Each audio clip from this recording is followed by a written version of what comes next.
오늘은 꼴배 신부님 축일입니다. 2차 대전 중 독일은 많은 유대인을 학살했습니다. 꼴배 신부님은 폴란드 출신이었는데 체포되어서 아우슈비츠 수용소로 이송되었습니다. 신부님께서 유다인들 2,000명을 당신 수도원에 숨겨주시다가 발각되었기 때문입니다. 아우슈비츠 수용소에서는 탈출을 막고자 수감자 1명이 탈출하면 10명의 다른 수감자를 지목해서 굶겨 죽이는 아사형에 처하는 제도가 있었는데 1명이 탈출을 했습니다. 무작위로 아사형에 처할 10명을 뽑는데 뽑힌 사람 하나가 자신은 아내와 자녀가 있다며 울부짖기 시작하자 꼴배 신부님은 독일 장교에게 대신 제가 죽게 해주십시오.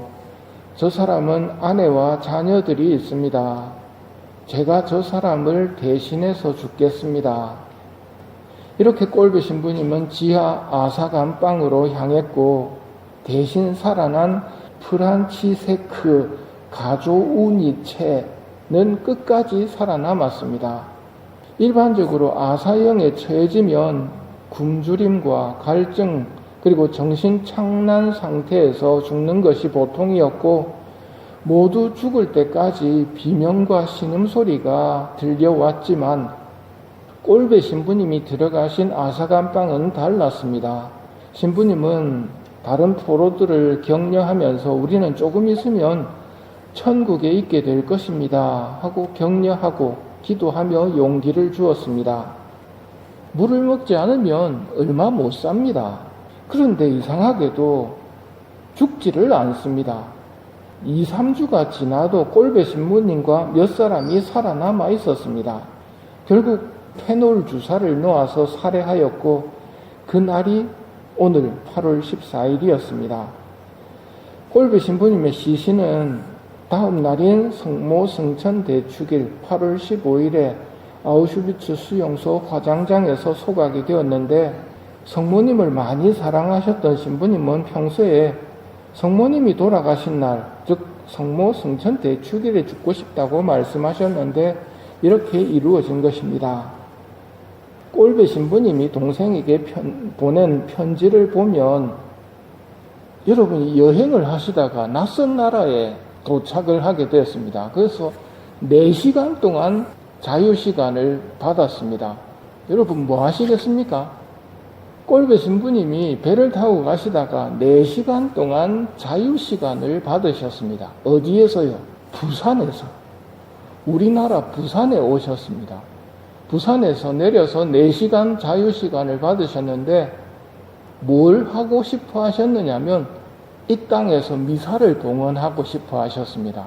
그래서 성당이 어디냐고 물어봤는데 한국의 성당은 3개뿐이고 부산에는 성당이 없다고 이야기를 합니다.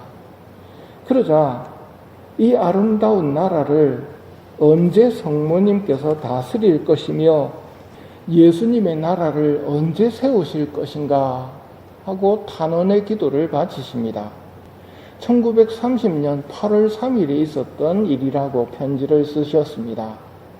요한 바오로 2세 교황님께서 1982년도에 꼴배 신부님을 성인 품에 올리셨는데 그 자리에 프란치세크도 함께 하였습니다. 꼴배 신부님 대신 살게 된 프란치세크는 2차 대전이 끝난 후 자주 꼴배 신부님을 생각하며 신부님의 삶까지 내가 살아야 한다는 사명감을 가지고 각지에서 강연을 하며 꼴배 신부님의 사랑과 영웅적인 행동을 알리다가 1995년 94세의 일기로 선종하였습니다. 오늘 바친 본기도를 보면 죽기까지 예수님을 닮게 해달라고 우리는 기도했습니다. 꼴배 신부님의 모습이 바로 예수님을 닮은 모습입니다. 사람의 아들도 섬김을 받으러 온 것이 아니라 섬기러 왔고 또 많은 이들의 몸값으로 자기 목숨을 바치러 왔다. 몸값을 치르고 목숨을 바쳐서 한 영혼을 구한 게 꼴배 신부님의 모습이었고 그 모습이 예수님을 닮았기에 꼴배 신부님의 모습을 보면서 예수님을 생각하는 겁니다. 또한 프란치세크 형제님은 은혜를 잊지 않고 갚으려는 삶을 살면서 여생을 보냈습니다. 예수님 덕분에 다시 살아나게 된 우리가 살아가야 할 모습입니다. 죽어야 할 우리를 대신해서 대신 제가 죽게 해주십시오 하면서 예수님이 죽으셨습니다. 그리고 하늘나라를 우리에게 안겨주셨죠.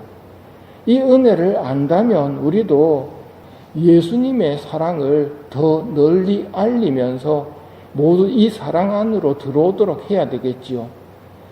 갈라디아서가 말합니다. 이제는 내가 사는 것이 아니라 그리스도께서 내 안에서 사시는 것입니다. 내가 지금 육신 안에서 사는 것은 나를 사랑하시고 나를 위하여 당신 자신을 바치신 하느님의 아드님에 대한 믿음으로 사는 것입니다. 이게 우리의 말이 되어야 합니다. 내가 사는 게 아니라 그리스도께서 내 안에서 사시는 것입니다. 나는 죽어야 했는데 예수님께서 대신 죽게 해주십시오 하고 죽으시고 우리에게 생명을 주셨기 때문입니다. 그래서 지금 내가 육신 안에서 사는 것은 나를 사랑하시고 나를 위해 당신 자신을 바치신 하느님의 아드님에 대한 믿음으로 사는 것입니다. 이 고백이 우리의 고백이고 우리의 기도여야 합니다. 꼴배 신부님은 예수님의 사랑을 잘 아셨기에 제가 저 사람을 대신해서 죽겠습니다 하고 말하며 자신을 사랑의 희생 제물로 하느님께 바치셨습니다. 우리도 우리를 사랑하시는 하느님의 사랑을 깨달아 사랑의 삶을 살아가는 은총을 신부님과 함께 청하도록 합시다. 내가 지금 사는 것은 나를 사랑하시고 나를 위해 자신을 바치신 하느님의 아드님에 대한 믿음으로 사는 것입니다.